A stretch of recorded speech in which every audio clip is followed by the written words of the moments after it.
네, 오후장 작전 타임 두 번째 세트 돌격 종목 마수 시간이죠. 오늘 시장의 중요한 이슈들 많이 담았으니까 끝까지 본방사수 부탁드립니다. 첫 번째 주제 바로 확인해 보시죠.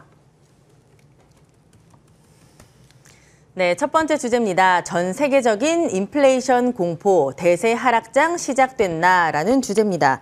미국의 5월 CPI 41년 만에 최고 기록을 썼습니다. 예상치 8.3%를 훌쩍 뛰어넘으면서 인플레이션 정점론이 단숨에 사라지게 됐습니다. 여기에 이번 주 FOMC까지 예정이 돼 있죠. 이에 따라 자이언트 스텝까지 이렇게 거론이 되고 있는데요. 과연 이 대세 하락장이 시작된 것일지 두 분의 의견이 정말 중요한 하루일 것 같습니다. 두 분의 의견 바로 또 체크해 보도록 할게요. 네. OX 의미가 있나요? 그래도 해주시는 게 좀 정확하지 않을까요? 한번 해볼게요. 대세 하락장이 네, 시작됐는지 하나, 둘, 셋. X 그래도 네. 저 X요. X. 네. 대세 하락장이 시작되지 않았다. 이게 어떤 의미로 X를 드셨는지 궁금하네요. 김선윤 전문가님. 우선은 고민을 해봐야 될 게 네. 좀 심각한 시장으로 많이 느끼실 거예요. 근데 이제 이미 저희가 이제 이 방송에서 지난주부터 계속 예측을 해드렸고 지난주에 다가와서는 아예 다음 주에 빠진다고 말씀드렸어요. 이번 주에 빠진다고 말씀드렸어요. 시장이 빠졌어요. 네, 많이 빠집니다. 오늘 생각보다 많이 빠져요. 뉴욕 증시 흐름에서 봤을 때 선물 흐름까지 또 영향을 받다 보니까 좀 많이 좀 밀리는 좀 모습이 좀 나와주고 있어요. 자, 우선 고민을 해봐야 될 게 인플레이션에 대한 부분인데 CPI 지수를 잠깐 좀 살펴보자면 이게 왜 41년 만에 CPI 지수가 굉장히 좀 큰 폭의 상승 흐름이 좀 나왔습니다. 8% 이상에서 8.6%까지 뛰어가는 모습이 좀 나왔어요. 41년 만의 모습이 좀 나왔습니다. 근데 고민을 해볼 때 이게 과연 더 이어갈 것이냐에 대한 고민을 해볼 때 충분하게 또 이어갈 수밖에 없는 여러 요건들이 있어요. 오늘 시장에서 봤을 때 보시자면은 거의 41년 만에 최고치를 뛰어갔는데 맨 오른쪽에 뚫고 올라가는 흐름이 좀 나오실 겁니다. 근데 이도 이럴 것이 통화량 차트를 한 번 더 보여주시자면 통화량 흐름에서 봤을 때 통화량이 사실 저희가 고민했던 자리에서 특히나 코로나 이후에 정말 많은 자금을 푼 것을 저희가 볼 수가 있습니다. 그렇죠? 엄청나게 많은 자금을 풀었어요. 갑자기 늘었습니다. 거의 2014년, 5년 때 한 번 이후부터 해서 2020년부터 해서 갑자기 돈이 풀어버렸죠. 이 이유는 뭐냐? 2020년 3월부터 해서 연준에서 그 무제한 양적 완화를 시작합니다. QE라 그러죠. 그냥 있는 대로 자금을 풀어버리는 거예요. 끝도 없이. 그런데 이제 이로 인해서 통화량이 원체 늘다 보니까 당연히 물가가 오를 수밖에 없어요. CPI도 오르는 겁니다. 당연한 결과였고 이에 따라 인플레이션에 대한 우려가 점점 커지고 스태그까지 가는 거죠. 근데 문제는 여기서 사실 멈췄어야 돼요. 40년 동안 평화로웠던 이 시장을 약간 고민스럽게 만든 게 뭐냐면 사실 이렇게까지 안 갈 수가 있었는데 이 러시아 때문에 이게 또 가속화가 돼버린 겁니다. 자, 그렇다면 기업 입장에서 봤을 때 가장 큰 수혜를 받고 있는 회사들, 뭐 유가 관련주들이나 뭐 많잖아요. 그런 회사들 어떻게 해요? 어떻게든 유가가 가장 큰 영향을 주잖아요. 네. 생산 자체를 좀 조절을 할 수밖에 없어요. 지금 아니면 못 벌거든요, 돈을. 지금 아니면 못 번단 말이에요. 그러니까 유가 자체가 계속적으로 제가 올라갈 수밖에 없다. 그건 계속 강조를 드려왔었던 거고, 뭐 SK이노베이션, SO일도 계속 가고 있는 모습이 나오는 거예요. 이런 고민들 거기에 맞춰서 지금 자금이 풀리니까 또 통화량도 풀려버리고 계속 이런 고민들이 나온다는 거죠. 그래서 우리가 살짝 좀 다시 한번 고민을 해보자면은 이걸 어떻게 극복을 할 것이냐. 당장에 있어서 이제 자이언트 스텝이든 빅스텝이든 이슈는 돌았어요. 근데 자이언트가 이전에 살짝 얘기가 나왔다가 쏙 들어가 버리 빅스텝으로 갔는데 이번에 CPI가 8.6% 나와버리면서 다시 한번 자이언트로 얘기가 좀 거론되고 있다는 거죠. 그럼 멈출까 이게 당분간? 한동안은 인플레이션 우려가 계속적으로 갈 수밖에 없다는 좀 생각을 계속 해봐요. 그래서 근데 이게 계속적으로 몇 년 동안 갈 것이냐. 근데 또 그렇지도 않아요. 왜냐하면 또 시장에서 어떻게든 인플레를 잡기 위해서 금리를 지금 올리는 모습이 크게 나와주고 있고 또 하나 QE에서 QT로 이제 양쪽 하나 축소를 이제 하고 있단 말이에요. 네, 자산 매입을 이제 더 하지 않고서 자금을 이제 다시 정리를 하고 있는 상황이란 말이죠. 근데 이 시점이 항상 그래요. 시장이 요동치거든요. 이 시점 자체가. QE에서 QT로 갈 때 항상 시장이 요동치입니다. 그래서 요동치는 시간이 보통 한 2에서 3개월 정도 걸리거든요. 우리가 그 시점에 딱 지금 머물러 있는 거예요. 이게 지금 한 달 좀 넘게 지난 상황, 5월 달부터 보시면 돼요. 지난 상황이고 6월도 꽤나 시끄러울 거고 한 6월 말 7월쯤 되면은 한 두세 달 되는 포인트가 나와요. 그때부터 해서 조금 안정 기류로 갑니다. 그러면 또 시기적으로 재밌는 것은 연준에서 우선 이번에 뭐 자이언트든 빅이든 할 거란 말이에요. 한 번 하고 나서 7월에 한 번 더 할 때 그때 맞춰가지고 금리 인상에 대한 또 얘기가 나오겠죠. 어쨌든 나스닥도 흔들릴 수 있고. 근데 거기가 마지막일 겁니다. 연준은 2.5까지 예상을 하지만 이번에 만약에 자이언트로 가면 충격은 크겠지만 많이 클 거예요. 이번 주에 많이 크겠지만 2.5를 기준으로 지금 목표치를 삼고 있는데 2.25까지 가게 되잖아요. 다음 달에 만약에 빅스텝으로 가게 되면 그러면 우선 시장 자체는 그때부터 안정될 수가 있다는 거죠. 그래서 힘드시겠지만 6월 달은 좀 고통스러울 수도 있고 한 시장이라 좀 견뎌내셔야 되고요. 한동안 이번 주 우선은 첫 번째 하셔야 될 숙제는 빅스텝인지 자이언트인지 어찌됐든 한번 하는 거 보시고 나스닥 흔들리는 거 체크하시고 국내 증시 어떻게 될지. 그래서 이에 따라 또 잘 아시지만 또 뭐 달러 지수도 그렇고 계속 상승을 주고 있잖아요. 국채금리 상승을 주면서 환율도 지금 오늘도 많이 올라갔잖아요. 이것도 안정되는 체크하셔야 돼요. 그래서 뭐 아침마다 그래도 제가 뭐 무료 방에다가 뭐 이제 이것저것 많이 올려드리거든요. 그거 보시면은 많은 도움이 되시니까 들어오셔서 좀 공부하시는 것도 좋을 것 같습니다. 네, 우리 김선윤 전문가님의 의견 들어봤고요. 우리 정재훈 전문가님 네. 계속 한숨을 쉬시는 것 같아요. 그게 좋은 게 없어요. 맞아요. 좋은 게 없는 그런 상황인데 다 이게 투자자분들 다 힘드실 거예요. 단기 하시는 분들이든 중장기 투자를 하시는 분들이든 개인이든 기관이든 외국인이든 다 힘든 그런 구간이에요. 다만 이제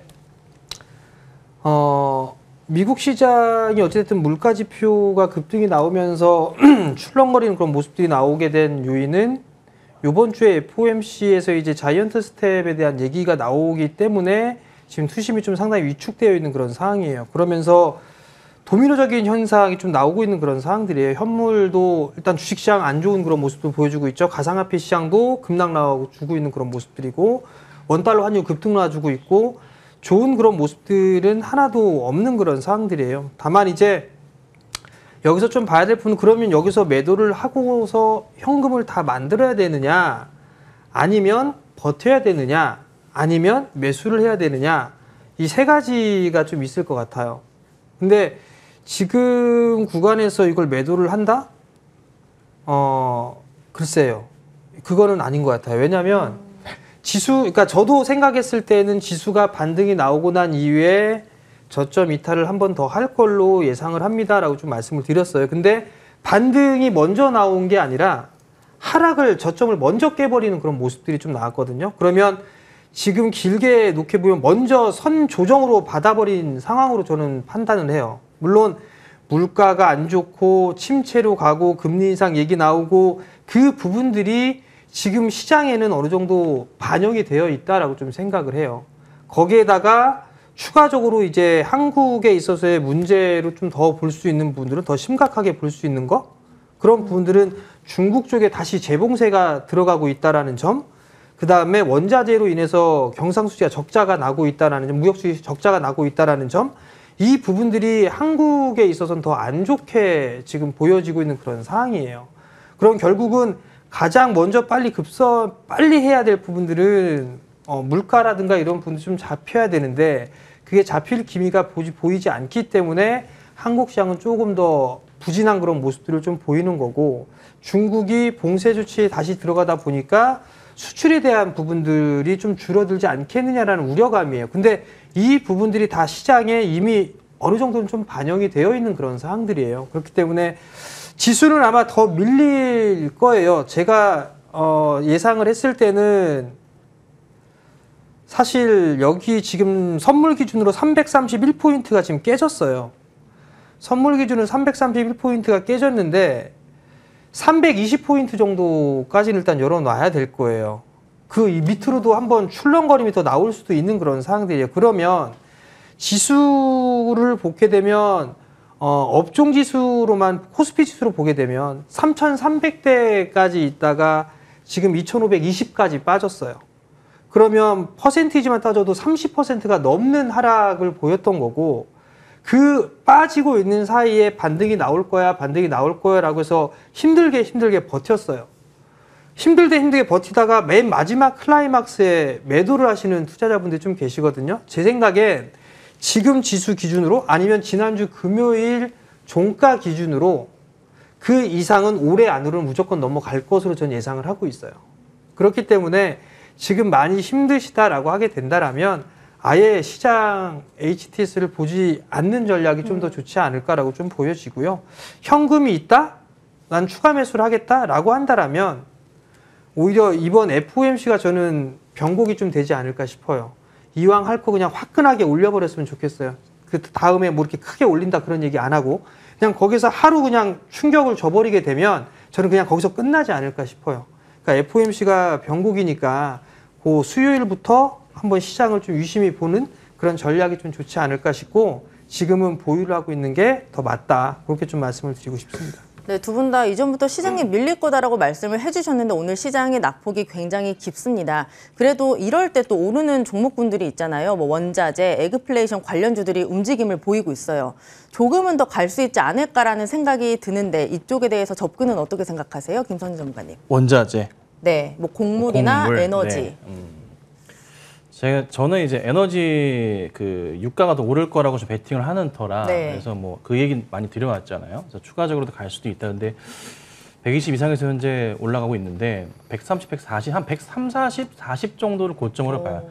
뭐 시장에서는 150까지 보고 있긴 하는데 사실 어느 정도 이 금리를 좀 잡는 모습이 좀 나아지고 자이언트 빅스텝 이후에 좀 안정이 될 수도 있어서 그때부터 해서는 조금이나마 좀 러시아와 우크라이나 이 전쟁에 대한 부분도 해소 국면으로 갈 수도 있지 않을까 좀 고민을 해보거든요. 그래서 저는 150까지는 아닌 것 같고 한 140 정도로 맥스로 보고 있기는 합니다. 근데 그래도 이제 조금 재밌는 얘기가 도는 게 사료 관련해서도 보자면 우크라이나에서 이 곡물 수출을 못 해가지고 또 뭐 아프리카 뭐 힘드신 분들이 굶주리고 있다 이런 기사들도 있었고 근데 이제 그런 부분에 있어서 봤을 때 좀 아직 이게 수출을 활로를 찾지 못했나 루트를 찾지 못했나 하는 모습이 나왔지만 어떻게 돌려가지고 또 이거를 수출하는 모습도 기사로 나와주고 있어요. 그래서 조금 그런 부분으로 인해서 뭐 최근 들어서 뭐 사료주들 많이 올라가는 모습 나왔지만은 오늘도 움직임이 있다가 또 밀리는 모습도 좀 있는 것 같기도 한데 조만간 이 고점이 좀 확인되는 포인트들이 있지 않을까 좀 그런 고민도 사실 해보고 있습니다. 그래서 뭐 현대사료 상당히 많이 갔고 한일사료도 오늘 좀 급등하는 모습이 나오지만 이게 단기적인 포인트에서 봤을 때는 한두 차례도 오를 수는 있겠지만은 너무 추격 매수 하시는 것도 위험하지 않을까 또 이런 고민도 해보거든요. 그래서 우선은 원자재 쪽으로 봤을 때 고민해 보셔야 될 것은 유가 관련주로 집중해서 보시는 게 좀 맞다는 생각을 하고 뭐 사료나 아니면 뭐 다른 이제 뭐 철강이나 이쪽이나 해서 뭐 사실 건설 자재 쪽도 힘들긴 하지만 그쪽보다는 와닿는 쪽으로 해서 보기 때문에 뭐 강조드리자면 SK 이노베이션 아직도 좋다고 보고 있습니다. 그래서 그 종목 같이 좀 잘 보시고 조정 시 이용하는 매수 대응은 아직도 나쁘지 않다. 이렇게 좀 보고 있습니다. 네, 정재훈 전문가님. 네. 그런 쪽 접근하는 건 어떻게 생각하세요? 원자재. 아직까지는 이게 네. 고점이 많이 올랐기 때문에 맞아요. 곡물주도 같은 많이 올랐다가 조정 폭이 좀 깊었었어요. 그러다 이제 되돌리는 그런 모습들이 좀 나오고 있는 그런 상황들인데 뭐 원자재 쪽 같은 경우는 아직까지 이게 시장의 대안으로 볼 수 있는 그런 섹터들이 그렇게 많지는 않은 그런 상황들이거든요. 그렇기 때문에 단기적으로는 이쪽이 좀 더 움직일 그럴 가능성이 있어요. 다만 이제 손절 없이 무조건 수익을 내고 나올 수 있을까? 뭐 그런 부분들을 생각해 보면 그건 아니지 않을까라고 좀 생각을 해요. 물론 주식이라는 것 자체가 위험 자산으로 좀 분류가 되고 있는 그런 상황들이기 때문에 일단 대응을 할 필요성은 있는 그런 상황들인데 만약에 제가 한다라면 파생돼서 나올 수 있는 그런 부분들이나 섹터들도 여전히 좀 있어요. 그러니까 예를 들면 유가가 급등이 나오다 보니까 뭐 유럽 쪽이나 미국 쪽이나 뭐 중국 쪽도 마찬가지 신재생 쪽에 있어서의 투자를 화끈하게 늘린다라는 그런 소식들이 나오면서 태양광 쪽이나 풍력 쪽의 종목군들도 한 차례 좀 크게 올라가는 그런 모습들을 좀 보였거든요. 저는 이들 기업들도 오히려 기회가 되지 않을까 싶어요. 시장이 빠지게 된다라면. 왜냐면 유가가 이게 러시아가 그래 내가 이렇게 해줄게 다시 풀어줄게 이게 아니거나 아니면 중동 쪽에서 유가를 채굴하는 그 부분들이 증산의 규모가 월등하게 커지거나 그게 아니라면 유가가 순식간에 급락이 나오거나 그럴 것 같진 않아요. 만약에 이제 경기 침체로 들어간다라는 그런 지표가 나오면서 수요가 급감할 거다라는 그 전망으로 인해서 밀려 내려올 거라면 맞는데 그게 아니라면 유가가 쉽게 빠질 것 같지는 않거든요. 그러면 신재생 쪽이라든가 친환경 쪽에 있어서는 오히려 이 순환매의 흐름들이 좀 나올 수가 있을 것 같기 때문에 차라리 그런 쪽의 종목군들을 좀 조정을 보였을 때 매수를 해보는 그런 전략이 어떨까 그렇게 좀 생각을 하고 있습니다. 그리고 아까 제가 유튜브 댓글들을 쭉 봤는데 질문이 있어서 또 하나 여쭤보도록 할게요. 지금 코스피 대형주들이 신저가를 계속해서 속출해서 내놓고 있죠. 뭐 삼성전자, LG전자 분위기 굉장히 안 좋은데 아까 유튜브 댓글에 삼성전자가 63,000원 아래로 내려오면 사자라고 하셨는데 지금 그 약속 유효한가요?라고. 저 안 샀어요. 안 사셨어요? 네, 시초 그러니까 63,500원 이하로 밀리면 이제 매수를 하겠다라고 좀 말씀을 드렸는데 오늘 시초가가 62,000원대 63,500원을 깨고서 시작을 했어요. 사볼만 하지 않나요? 네, 일단 사볼만 할 것 같은데 이게 지금 시장을 딱 개장을 하면서 미국 선물이 1%대에 밀리는 그런 모습들을 보였었고 삼성전자가 63,500원짜리대를 깨면서 출발을 했는데 그리고 나서 보통 한국 시장을 보면 미국 시장이 급락이 났을 때는 한국 시장이 시초에 반영을 받고 반등이 쭉 나와주는 그런 모습이었었어요. 근데 오늘은 그러한 모습이 나오지 않는 그런 상황들이었거든요. 그러면 얘네가 FOMC까지는 지금 보는구나, 눈치를 보는구나라는 것들이 있는 것 같아요. 그래서 만약에 매수 타이밍을 잡는다라고 하게 되면 지금 62,000원대 초반에 거래가 되고 있는 그런 상황이란 말이에요. 네. 저는 여기가 저점을 치고 반등이 나온다 하더라도 FOMC의 결과를 보고 매수를 할 것 같아요. 아, 지금 당장은 아니고. 네. 그럼 어차피 이제 수요일이니까 네. 며칠 안 남았단 말이에요. 저는 그 상황을 보고 매수를 할 것 같고 난 만약에 제 방송을 듣고 63,500원에서 아마 제가 전에 말씀드렸을 때 63,500원부터 1, 2, 3, 4 비율로 해서 산다라고 했을 때 만약에 1을 샀어요. 100만 원을 샀어요. 그럼 뭐 5% 밴드든 뭐 6% 밴드든 그 밴드를 잡아서 1, 2, 3, 4 사는 것도 전 나쁘진 않다라고 보고 있습니다. 지금 유튜브 댓글에 머리 아파라고 하시는 분들도 굉장히 많으세요. 지금 시장이 굉장히 힘들다 보니까 개인들이 대응하기 굉장히 어렵잖아요. 그 제가 질문을 하나 더 드려보도록 할게요. 시장이 언젠가는 회복을 하겠죠. 그러겠죠. 언젠가는 회복을 하겠죠. 그래서 지금이 바닥일 수도 있겠다라는 생각을 저는 조금은 해봤거든요. 혹시라도 이게 바닥이라면 지금 매수를 해봐도 괜찮지 않을지. 머리 아프신 것 같아요. 그거를 어떻게 설명드리냐 되면요. 제가 지금 이제 이걸 띄워드리긴 어려운데 제가 미국 달러 지수를 좀 보고 있는데 이게 한 2015년도랑 2019년도 말미쯤 해가지고 이제 고점을 찍었었어요. 그리고 그때 지금 현재 한 달러 지수 104 정도 되는데요. 그 수치를 좀 넘어가고 있는 모습이 나와요. 달러 강세가 나올수록 올라가는 겁니다. 그로 인한 또 포인트로 지금 원달러 같은 경우도 1,300원 막 가려고 하고 있죠. 1,287원 현재 후반대 보여주고 있는 좀 상황이에요. 근데 이게 한참 고점을 찍고 올라간 이후에 한 몇 개월 안으로 해서 안정기를 보통 찾게 돼요. 근데 이게 지금 한 2달째 이어지고 있거든요. 이 한 103 요 정도 포인트가. 그러면 제 개인적인 생각은 아까 연장선에서 말씀드려보자면 5월부터 이 현상이 좀 나타나고 있어요. 그러니까 미국에서 빅스텝, 뭐 자이언트 스텝 얘기가 계속 돌면서 5월 달부터 해서 6월까지 이어지고 있는 거고 실질적으로 이제 이번 주에 진행을 하게 되는 영향에 따라서 불안하니까 그리고 CPI도 41년 만에 최고치를 경신하는 모습이 나오니까 다 불안한 거죠. 근데 사실 이런 일을 만들어낸 것 자체가 미국에서 말도 안 되는 자금을 풀었기 때문에 나올 수밖에 없는 현상이었어요. 근데 이게 사실 그렇게 오래 안 간다는 거죠. 그러니까 오르는 시기 자체에 대한 고민을 해보자면은 지금부터 저는 한 달 반 정도 봐요. 지금부터는. 그래서 지금 빠르면 한 달 정도까지 해서 한 7월 초중순까지 해서 상황을 보셔야 되고 한 번 더 미국에서 어떻게 금리 인상을 할지에 대한 포인트. 이번에 어떤 식으로든 한 번 하겠지만은 이 다음에 할 때는 무조건 빅스텝이 나올 가능성이 높아요. 빅스텝으로 갈 겁니다. 하려면 제대로 자이언트로 가던가 충격을 주고 가던가 어쨌든 다음 달에는 빅스텝일 가능성이 높으니 다음 달 그 포인트 이전까지 시장은 좀 고민스럽겠지만 당장에 빅스텝을 하는 시점부터는 시장이 안정적일 거라고요. 그럼 중순에 또 진행하잖아요, FOMC가.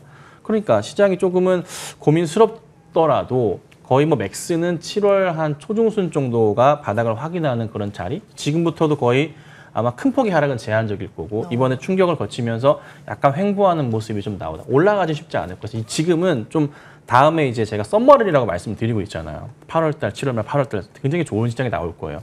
그때 포인트 맞춰서 준비해야 되는 시기가 아닌가. 그래서 너무 걱정하실 필요는 없을 것 같고 좀 한 달 정도만 좀 잘 이겨내시면 될 것 같습니다. 네, 우리 정재훈 전문가님. 현금을 많이 갖고 계신 분들이 지금 좀 종목을 담아봐도 좋을까요? 아유, 현금 안 있으시면 돼요? 그날로 사야죠. 싼 주식들이 너무 채 많아요, 사실. 그래요? 근데 이게 기술적 흐름, 기술적 분석을 해서 어느 정도가 저점일 것이다라고 예상을 기술적 분석을 통해서 좀 하잖아요. 근데 그 지지 라인대를 무너지기 시작하게 되면 최종적으로 이게 갖다 붙이는 게 밸류적인 부분들을 찾아요, 사실. 근데 한국 코스피의 밸류로 좀 따져보게 되면 PER 밸류로 지금 선행 PER로 보게 되면 10배 이제 이하권역으로 떨어지기 시작을 했어요. PBR 같은 경우도 1배 이하권역으로 떨어지는 그런 상황들이 도래하는데 반대로 이게 실적이 원체 좀 잘 나가서 싼 종목분들이 좀 많아요. 근데 대형주들보다는 중소형주 쪽에 많이 포진이 되어 있는 그런 상황이거든요. 그러면 저는 좀 나눌 것 같아요. 무슨 얘기냐면 지수가 그동안 이렇게 막 지지부진하게 움직였던 부분들이 변동성이 좀 크지가 않게 움직였어요. 그러니까 대형주 쪽도 마찬가지고요. 근데 이제 대형주들이 밀리면 뭐 지수가 큰 폭으로 좀 밀릴 거고 그러면 변동성이 좀 커지는 그런 구간이면 밸류적으로 좀 싼 구간에 들어오는 그런 상황들이거든요. 그러면 저라면 대형주 쪽과 중소형주 쪽에 있어서 좀 나눌 것 같아요. 그렇다고 해서 제가 삼성전자를 살래, 고배당주를 살래 하게 되면 저는 삼성전자 선택을 안 해요. 전 고배당주 선택을 할 거예요. 왜냐하면 어찌됐든 간에 이 장기적으로 봤을 때 시장은 우상향 한다라는 측면을 놓고 보게 되면 삼성전자도 움직일 거예요. 바닥을 치고 움직일 거지만 저는 믿을 수 있는 구석이 있어야 된다고 봐요. 적어도 은행 금리보다는 높게 배당을 주는 기업들, 그리고 가지고 있으면 올라갈 수 있는 우량한 기업들, 그런 모습들을 보게 되면 작년 기준으로 해서 배당 수익률이 10% 넘어가는 종목군들이 많아요. 그럼 저는 그런 종목군들 위주로 서서히 모아가면서 한편으로는 중소형주 실적 기반형의 종목군들을 모아가는 게 좀 더 낫지 않을까라고 좀 말씀드리고 싶고요. 뭐 이 방송 통해서 아마 말씀드렸을 거예요. 주식으로 저축하자 뭐 이런 식으로 말씀을 드렸던 거. 저는 그런 종목군들을 어디서 살까 고민을 좀 해볼 것 같습니다. 네, 이렇게 시장에 대한 이야기 자세하게 나눠봤고요. 참고해 보시면 좋을 것 같습니다. 두 번째 주제도 지금 바로 확인해 보시죠. 네, 위험자산 적신호에 외국인 5개월째 매도 언제 돌아올까라는 주제입니다. 지난달 외국인들이 국내 주식 1조 6,140억을 순매도했습니다. 지금 5개월째 이런 흐름 계속되고 있는데요. 뭐 사실 우리 시장의 문제만은 아니라고 할 수 있겠습니다. 글로벌 전반적으로 너무 큰 악재들이 많이 산재가 돼 있어서 위험자산 회피 심리로 이어졌다라고 보시면 될 것 같고요. 외국인이 언제쯤 돌아올지가 가장 중요한 포인트일 것 같습니다. 시장이 정말 큰 손이기 때문에 외국인들의 동태가 중요할 것 같은데요. 우리 김선유 전문가님, 외국인들이 돌아올까요? 돌아오긴 하는데 네. 당장은 쉽게 안 돌아올 거예요. 안 돌아오는 이유가 너무 많이 산재해 있어요. 우선 첫 번째 환율에 대한 부분을 고민할 수밖에 없어요. 미국 달러 지수 자체가 안정이 돼야 되고 미국 10년물 국채 수익률도 조금 이제 밀려야 돼요. 그러니까 지금은 두 개가 너무 치다 보니까 이게 지금 불안한 게 좀 강한데, 그리고 이제 고민스러운 것은 이거 지금 아시는 분들은 아실 거예요. 환율을 고민해 봤을 때, 금리를 고민해 봤을 때 우리나라가 이제 다음 달에는 이제 하는 그게 없어요. FOMC가 이번 주 열리고 다음 달에 있습니다. 근데 우리나라는 금통위가 없습니다. 다음 달에. 그러면 그 공백 기간 동안 미국에서 만약에 연달아서 이번 달하고 다음 달에 이제 세게 한번 해버리고 1% 이상 올려버리게 되면은 금리 역전 현상이 나온다고요. 그럼 외국인 입장에서 우리나라 시장에 자금을 넣을 이유가 없는 거예요. 이 몇 개월 동안은. 이게 끝나야지만 그 다음부터 어떻게 해요? 안정기기로 넘어가게 된다는 거거든요. 그래서 당장에 고민을 해볼 때 외인 입장에서는 7월 중순 넘어가는 시점이 돼야지 한국 시장에 좀 바닥을 확인할 수 있겠거나라고 또 고민을 할 수가 있어요. 금리가 좀 올라가면서 인플레에 대한 부분이 좀 잡히게 되는 시점이 나오니까. 그래서 우선 이 시점까지는 절대적으로 사실 외인들이 들어오긴 힘든 상황이고, 그리고 환율 자체도 지금 오늘도 1280원 후반대 막 치고 가고 있거든요. 갑자기 또 내일 또 뉴욕 시장 흔들리고 또 국채금리 상승하고 또 이제 미국에서 금리 또 올려버리면 환율 또 올라갑니다. 1,300원 돌파할 수도 있다는 거죠. 그럼 거기서 봤을 때 사실 환율이 최근 들어서 가장 이제 최고점이 얼마였냐면은 5월 12일 날 1,291원 포인트였어요. 환율이. 그 상황이었는데 지금은 그 상황을 좀 돌파할 가능성이 좀 커 보이죠. 왜요? 이번 주 한 번은 그럴 거예요. 그래서 저는 1,300원 정도까지 터치하고 우선 환율이 내려오면서 다시 조금은 시장이 안정기로 가겠지만은 이게 오늘 빠진 거를 회복하는 수준은 절대 안 나올 거예요. 그래서 우선은 외인들이 들어올 만한 국내의 조건 자체가 없어요. 네, 쉽지 않아요. 그러니까 계속적으로 나가고 있는 거예요. 5월부터 계속 나가는 거예요. 미국 내에서도 지금 현실적으로 투자 자체를 다 꺼리고 있는 상황입니다. 미국 내에서도 기관들도 마찬가지로. 그래서 미국 시장 자체가 조금 풀리는 모습이 나오고 인플레가 좀 다시 나오고 그리고 또 무조건 체크하려고 할 게 뭘까요? 다음 달에 나올 CPI가 얼마인지 체크하려고 할 거예요. 무조건. 그거 체크할 거고 그 다음 달도 2번은 체크할 겁니다. 왜요? 지금 당장 고점을 찍고 쳐버렸으니까. 근데 통화량을 그렇게 풀어놓고 지금 줄인다고 하지만 사실 풀려있는 게 이게 다시 줄이는 게 쉽지는 않거든요. 줄이는 순간 100%를 올렸다가도 10% 줄이면 시장의 영향은 30% 40% 갑니다. 그게 그렇게 중요한 좀 자금들이라 그래서 저는 당장의 외인들의 입장에서 봤을 때 한국 시장으로 특히 아시아 뭐 신흥 시장으로의 자금 유입은 조금 만만치는 않다. 근데 이제 중국이 그나마 좀 최근에 바닥을 쳤다고 하면서 외인들의 자금들이 다시 좀 들어가는 모습이 살짝 나왔었는데 다시 지금 베이징인가요? 클럽에서 대규모 이제 또 코로나가 또 퍼져가지고 또 봉쇄하는 게 아닌가 이런 고민들이 또 나오고 있죠. 그럼 더더욱 더 소극적으로 갈 수밖에 없는 거죠. 또 다른 요인으로 지금 일본 자체가 완전 거의 무너지는 수준으로 가고 있는 상황이니 대안으로서 우리나라로 오는 게 아니냐. 기축통화 일본 자체가 없어지게 되면 그 대안으로 어떤 기축통화가 또 생기는 게 아니냐. 이런 고민을 해볼 수가 있죠. 약간 먼 미래긴 하겠지만. 그래서 외인 입장에서 봤을 때 그에 대안은 우리나라 시장이 그나마 좀 나으니까 뭐 어떻게 또 대응을 할 수도 있지 않을까. 근데 여러 고민을 하긴 하는데 당장에 있어서는 진짜 메리트는 없다. 말씀드린 대로 해서 좀 금리에 대한 부분이 안중화가 돼야 되는데 그 흐름 자체. 그래서 저는 금통위에서 이번에 이제 할 때는 개인적으로 저번에도 말씀드렸는데 0.25가 아니라 0.5로 해버리자 우리나라도 그냥 시원하게 한번 하고 가자. 사실 하게 되면 엄청나게 욕을 먹겠죠. 왜요? 지금 부동산 시장 시끄럽잖아요. 네.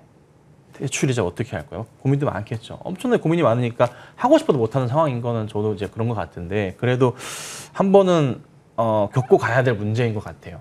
그래서 저는 우선은 당분간 외인들의 입장은 쉽지는 않을 거고 한 달 정도 추이는 지켜보아야 되지 않을까 이렇게 좀 보고 있습니다. 네, 외국인들이 시장에 들어올 만한 모멘텀이 없다라고 말씀을 해주셨습니다. 지금 우리 양시장 코스피 같은 경우에는 3% 가까이 지금 빠지고 있는데 우리 정재훈 전문가님, 외국인들이 언제쯤 돌아올까요? 솔직히 모르겠어요. 모르시겠어요? 솔직히, 네. 들어오겠지 그런 생각들을 좀 했었었는데 뭐 전망이나 이런 부분들을 보게 되면 뭐 외국인이 보유하고 있는 비중이 이제 최저 수준까지 떨어졌다라는 게 계속적으로 나왔었어요. 근데 그런 부분들도 나왔음에도 불구하고 매수세가 좀 없는 그런 상황들이고 사실 뭐 이 코로나 때부터 시작을 해서 지금까지 보게 되면 한 63조 가까이 좀 매도를 했어요. 20년대 한 24조 대가 좀 넘었었고 작년 같은 한 26조 대 매도를 했거든요. 그리고 올해 현재까지도 지금 거의 한 13조 대 좀 매도가 나와주고 있는 그런 상황인데 그러면 지금 상황에서 좀 들어와줘야 되는데 변수들이 좀 상당히 많아요. 지금 무역 수지나 이런 부분들이 계속적으로 좀 안 좋아지고 있는 그런 상황들이고 환율도 지금 불안한 그런 상황들이 되다 보니까 오히려 언제 좀 매수가 들어올까 이 부분들은 사실 예측을 하기에는 좀 무리가 있지 않을까라고 좀 생각을 해요. 물론 외국인이 좀 매수를 해주는 그런 모습들이 돼야지만 어느 정도 지수가 방어가 되고 상승을 해줄 수가 있는데 저는 오히려 외국인 쪽에서 매도를 하더라도 문제가 된다는 건 저는 사실 기관 쪽이 좀 문제가 아닌가 싶어요. 20년도에 주가가 급락을 하면서 증시안정기금이 아마 조성이 됐을 거예요.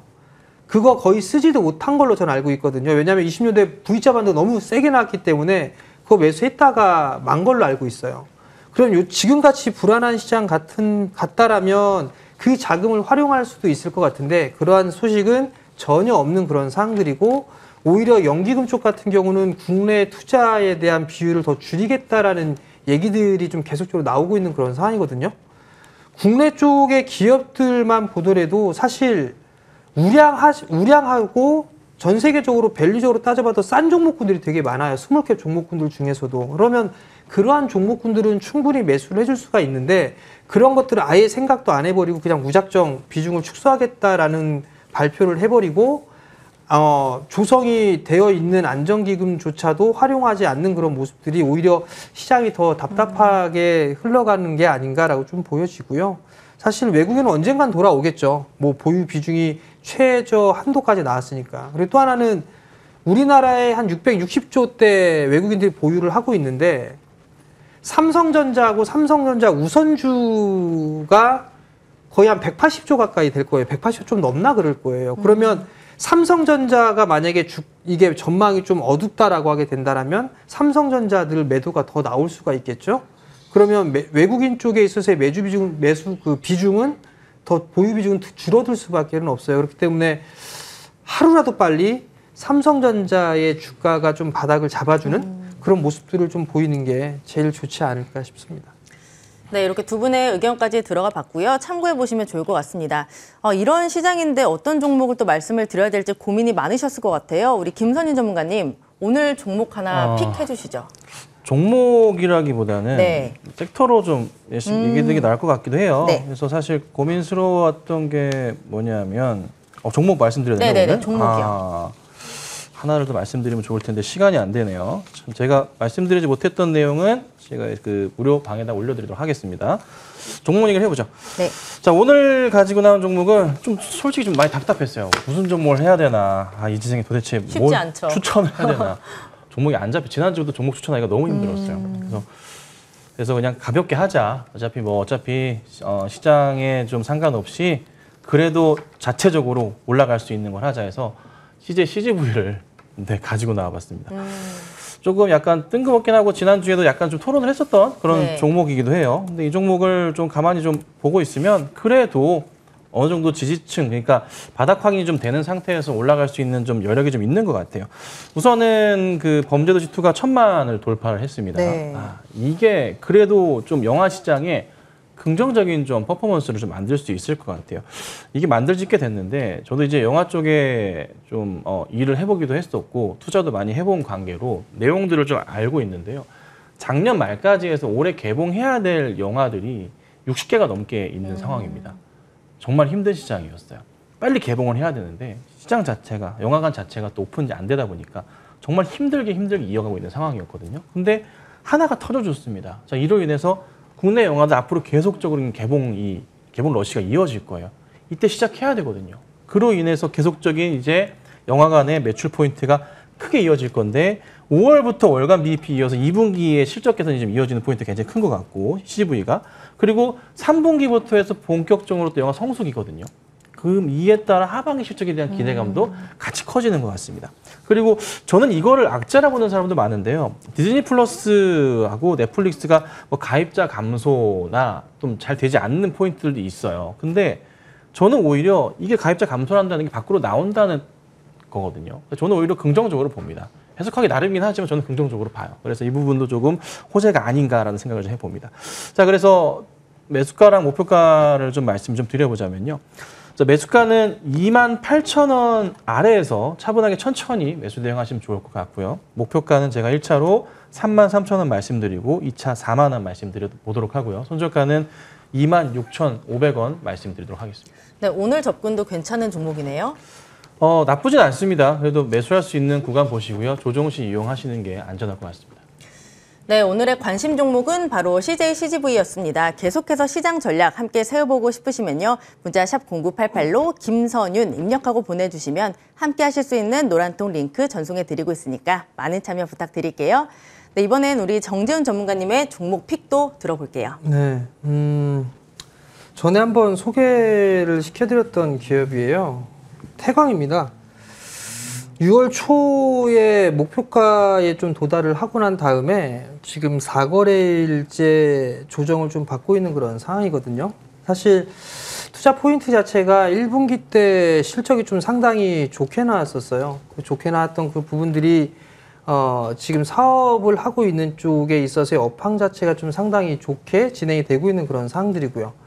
뭐 조선 쪽이라든가 원자력 뭐 이쪽에 있어서 나름대로 좀 괜찮은데 영업이익이나 이런 부분들이 작년 대비해서 200% 이상 성장을 했어요. 그렇기 때문에 점진적으로 수준 장부는 좀 쌓여가고 있는 그런 상황들이기 때문에 실적은 조금 더 좋지 않나라고 좀 보여지고요. 특히나 태광 같은 경우에 2차 전지 쪽에 있어서 기자재 쪽과 2차 전지용 이쪽에 있어서 사업도 좀 진행을 하고 있는 그런 상황들인데 이게 신규로 매출이 좀 잡히기 시작했다라는 거 올해 부분들로만 따져보게 되면 이게 플러스 알파적인 요인이 좀 될 수 있지 않을까라고 좀 보여집니다. 그렇기 때문에 조정을 좀 받았을 때는 다시 좀 봐도 좋지 않을까라고 좀 보여지고요. 뭐 수급적인 부분들을 봐도 오늘도 일단 큰 부분들은 아닌데 장중의 현황이지만 기관 쪽은 일부 매수세가 좀 유입이 되고 있는 그런 상황들이에요. 그렇기 때문에 조정을 좀 받았을 때는 매수를 해봐도 좋지 않을까라고 좀 보여지고요.